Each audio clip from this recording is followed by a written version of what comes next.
What on earth?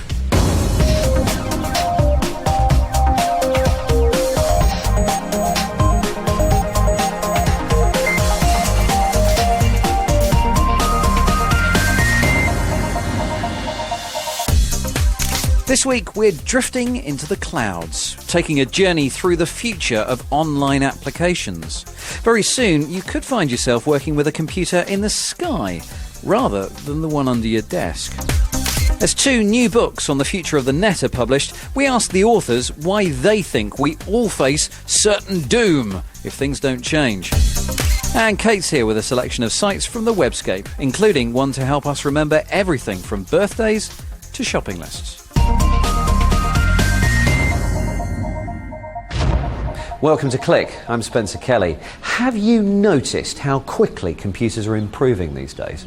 In fact, it's not unusual to find the PC you bought a couple of years ago isn't even powerful enough to run the very latest software. And the more hard drive space we buy, the quicker we seem to use it up. Well, there may be a solution to your problem. As long as you've got a connection to the internet, you can reach for the sky. The cloud is the latest buzzword doing the rounds in the tech world. In essence, it's a simple idea. It refers to your data and processing living online, out in the ether, rather than in that beige box under your desk. As we move towards a world where we're all storing more and more media in digital form, whether it's documents, photos, music or videos, moving it into the cloud offers us unparalleled flexibility. It's actually not a new idea, just a new name, but many companies are getting very excited about the prospect of offering us storage and processing power that we can access anywhere, anytime.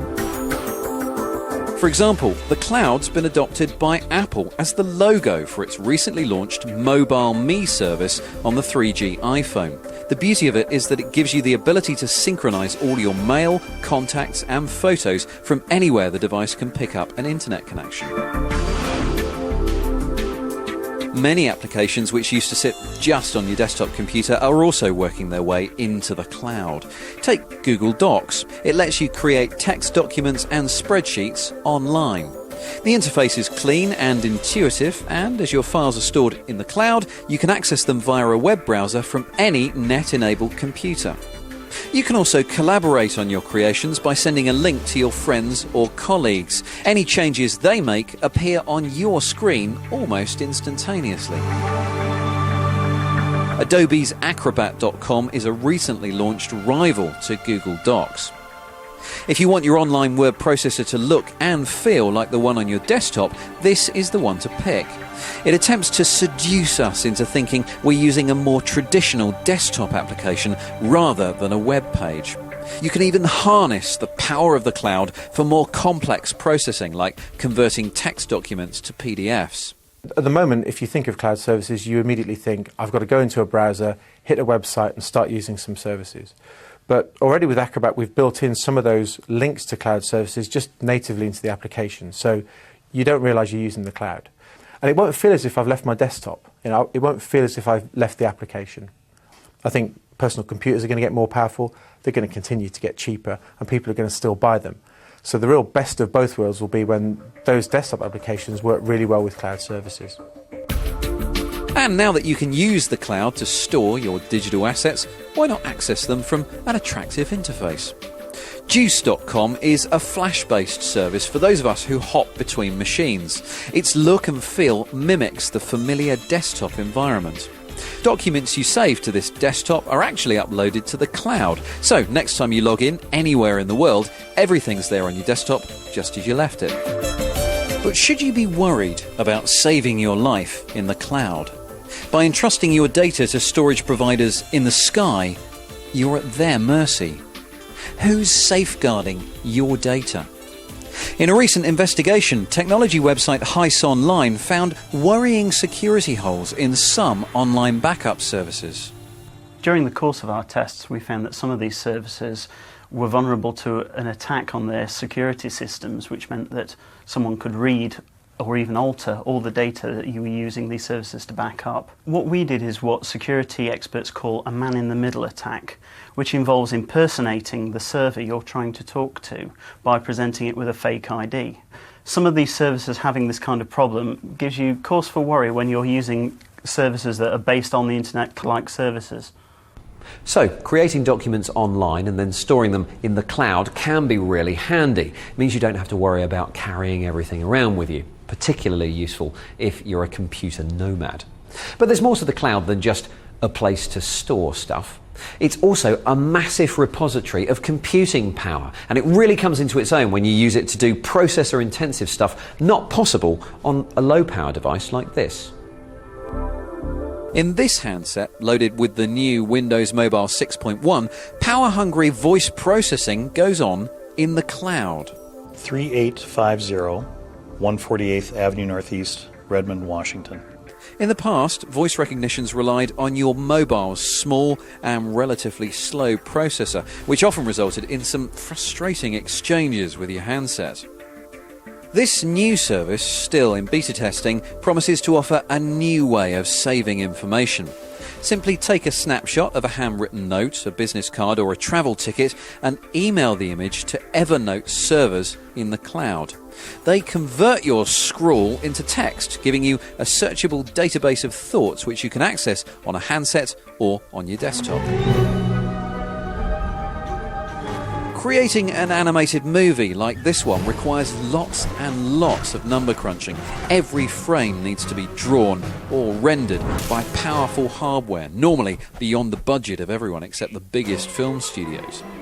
But this short film was created by a team of animators using a rendering cloud set up by networking giant Sun. Now, anybody can rent crunching time in the cloud at the cost of $1 per processor per hour. Of course, all our data storage and processing have to take up some real estate somewhere, and Iceland is positioning itself as the cloud's ideal home. This proposed data centre aims to blend into the scenery while taking advantage of the nearby geothermal and hydroelectric power stations for cheap electricity. The country's remoteness also adds to the security of the data. So, whatever you need to compute on your desktop, laptop or mobile phone, the cloud is hovering overhead to give you a helping hand. But beware, the more you rely on the cloud, the less you'll have with you if your connection to the internet suddenly disappears.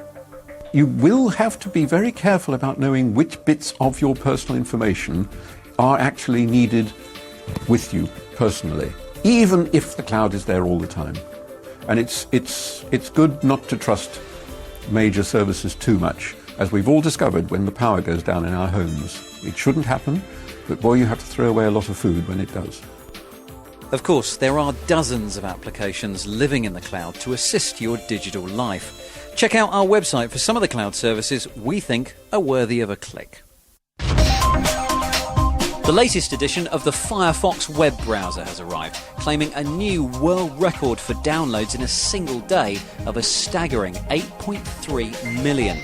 The open source alternative to Internet Explorer sports a new look and boasts thousands of new features and improvements in speed, reliability and security, though one security firm has already put a dampener on proceedings, reporting a flaw which potentially lets an attacker take over a PC if a user clicks on a booby-trapped link. If you want to check it out, it's at getfirefox.com. More bloggers than ever face arrest for exposing human rights abuses or criticising governments. A report from the University of Washington says 64 people have been arrested for publishing their views on a blog in the past 5 years, more than half of them in China, Egypt and Iran, and many serving jail time. And if you're tired of your emails arriving too quickly, then Bournemouth University has the answer. Real snail mail. That is, using real snails to deliver your email. Yeah, in an effort to get us to wait and contemplate technology, researchers have stuck RFID chips on their shells. An email is assigned to a particular gastropod, and as it passes a receiver, it dispatches said message. Whoever said scientists were bonkers? Now then, over here. I thought I'd just show you a couple of new cameras that have come to market to talk about a couple of the issues when you're buying a stills or a video camera. This first one is a Kodak EasyShare, and it boasts 12 megapixels. That's 12 million pixels in your image. Just thought it's worth bearing in mind that if you're buying a camera, don't just be seduced by the number of megapixels, because once you've got above 5, you also need to pay attention to the quality of the lens. It's all very well recording millions and millions of megapixels on the sensor back here, but you need to be looking at them through a nice piece of glass. Also, we've noticed on Click that when you have a really small compact camera that records a high number of pixels, 12, 15 megapixels, you're cramming a lot of pixels onto a very small sensor, and that can make the image noisy or grainy, especially in dark conditions. Now, you'll also notice something else. This camera says HD on the box. Now, that's not talking about the 12 megapixel stills that this thing can take. It's actually talking about the high definition video it can shoot, 720p to be precise. The thing you've got to watch out for here is that because this is recording high definition video onto a piece of flash memory, which goes in the bottom there, it's going to use video compression. It's going to squash the picture data right down, and that can mean when you're moving the camera about, taking really wobbly video shots, you can see some of that compression. You can see the image go a bit blocky or a bit fuzzy. Something to watch out for there. This ApeTech also shoots high definition video. Again, it records the video to a flash memory card, so again it's going to use video compression, and again watch out for the quality of the lens. Try before you buy. In summary, don't be seduced by the number of megapixels. Anything over 5 can print a 6-inch by 8-inch photo fine at 300 dpi. It's the quality of the lens you have to watch out for. And still to come on Click this week. Just when you thought the internet was giving everyone a voice, self-expression and new freedoms, 2 authors say we're heading in the wrong direction. And we've got the first of 2 special interviews. Plus, Kate's here with her pick of the web in Webscape. The web and us. Great combination. After all, where would MySpace, YouTube or eBay be without us? The net has become a hive of free expression, a space where any idea can make it big. But these often heard celebratory hurrahs about all things online are being joined by some pretty apocalyptic warnings served up in 2 new books about the internet. These authors don't like the way things are going. Dan Simmons asked them why. 2 new books and 2 very different warnings. One about technology itself. I'm concerned that a whole new range of innovation, precisely the kind of disruptive, mold-breaking innovation that's so important, that could fade away and we won't even notice it gone. The other, fear of a social meltdown. The bullies will win. If there are no facts, and the only truth is a result of the strongest, most emphatic assertion, what happens to the patient, soft-spoken, contemplative people? They'll get drowned out. In this and next week's Click, we'll present both views and ask what you think. We start in one of the world's oldest seats of study, Oxford. Stuffy, orthodox, elitist, our first author is not. In his book, The Internet and How to Stop It, Jonathan Zittrain celebrates the freedom the net and the PC has given to people to openly create and share their innovations with us all.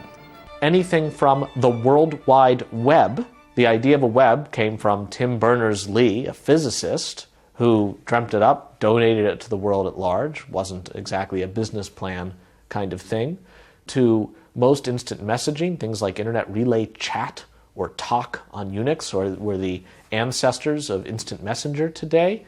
Electronic mail came from the Internet Engineering Task Force, which didn't try to sell it or patent it. The wiki, what we now think of as the engine behind Wikipedia. Another crazy idea that happened to turn out to be really good.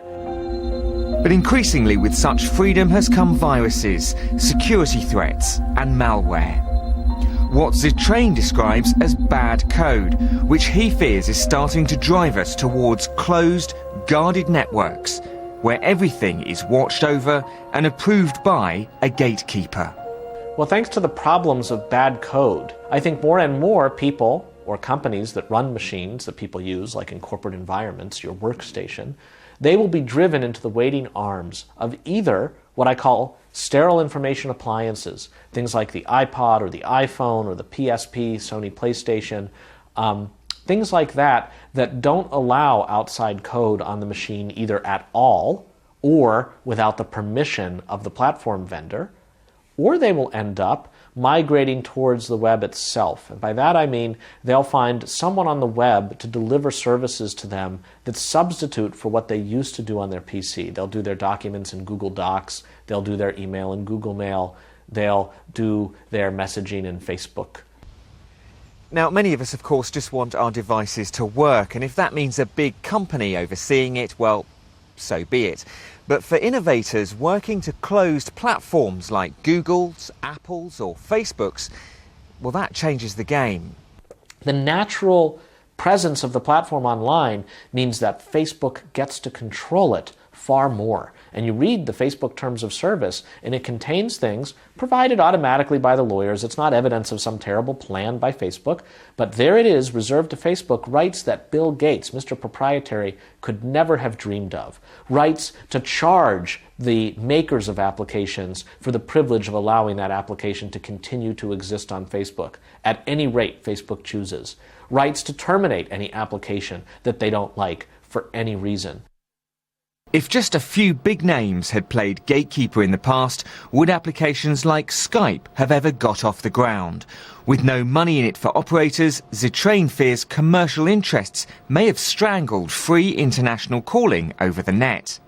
If the music industry had easily been able to kill off file-sharing applications used to illegally swap songs, would we now have the BBC's iPlayer, which uses the same technology?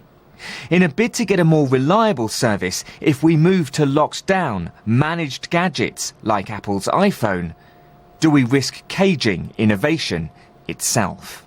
If we all happened to carry iPhones, what it would mean is that first, Steve Jobs is a very happy man, but not just because he's selling iPhones, but because he now runs the platform. He can decide how much Apple will charge for a new application to run on the iPhone that might be beneficial to iPhone users. And for the content and applications that might be the most disruptive, maybe to Jobs' business model or to somebody else's business model who knows Jobs and knows where to sue him, that could be killed or stopped early in a way that with our untethered technologies, the old-fashioned PC, wasn't able to be stopped. And I think we need, either by law or by technology, to make sure that as we move to cloud computing and to tethered devices, that the tether isn't so tight that new stuff can be strangled before it has a chance to prove its worth. You can see much more of that interview, including Jonathan's own solution to the problem he poses, at our website. Next week, the importance of being popular. Author Lee Segal tells me why this self-obsessed me crowd threatens us all. I would urge them to grow up, to put a stop to this high schoolification of society in which the high school nightmare has come true. Some timely words of warning from two very different perspectives there. Now, here's Kate with Webscape. I don't know about you, but I usually think of important things I need to remember to do when I'm out taking a walk or on the train or basically anywhere that's really inconvenient to make a note or leap into action. That's why my first recommendation is a big hit with me. Recall.com is the URL you need. It's a site that offers to be your constant companion and memory jogger, so you need never forget anything ever again. Once you've registered, click the link to settings at the top to set up the various sections, including your notification preferences about how and when you want to receive reminders. The idea is you input anything you want to be reminded about: birthdays, shopping lists, deadlines for work. The website's clever software recognises certain keywords, such as buy, and automatically adds the reminder to the right section, like the shopping list. You can share your Recall database with other users, giving you the chance to gently remind your other half to pick up milk on the way home from work without seeming like you're nagging. But it's for users in the UK, US and Canada that the site really comes into its own. Here you're offered toll-free numbers to call so you can add notes while you're out and about, and they're converted to text and stored in your database, as well as being sent back to you by text. You can add up to 5 telephone numbers linked to your account, and there's even the option to put in a PIN number if you need to use another number, like a telephone box. A little bit of personalised fun now. Games and virals are all the rage, and with this next website you can make your own viral game to send around to your friends. You'll find it at mygame.com. For starters, there's a whole bunch of ready-made games here you can enjoy. Just peruse the opening page at your leisure. I really like Quink, a cunning colour puzzle game with a Japanese style. Or even the game Stunt Pilot, which had the guys in the Click office distracted for hours. But gaming aside, if you click the tab to create games at the top, you can start having some very silly fun. Just choose a game from the simple templates, upload your pick, and then mask it and size it to fit the game. Choose a background, give it a name, and hey presto, silly games to amuse all. And if you want to play my game and poke me in the eye, you'll find a link on our website. One final touch, if you register with the site, you can save your game, allowing players to show off their high scores for the world to see. And finally, a very quick look at a fun little blog recommended by a viewer from Finland, Daniel Lawrence. We all know that pictures in newspapers and magazines are frequently heavily edited, don't we?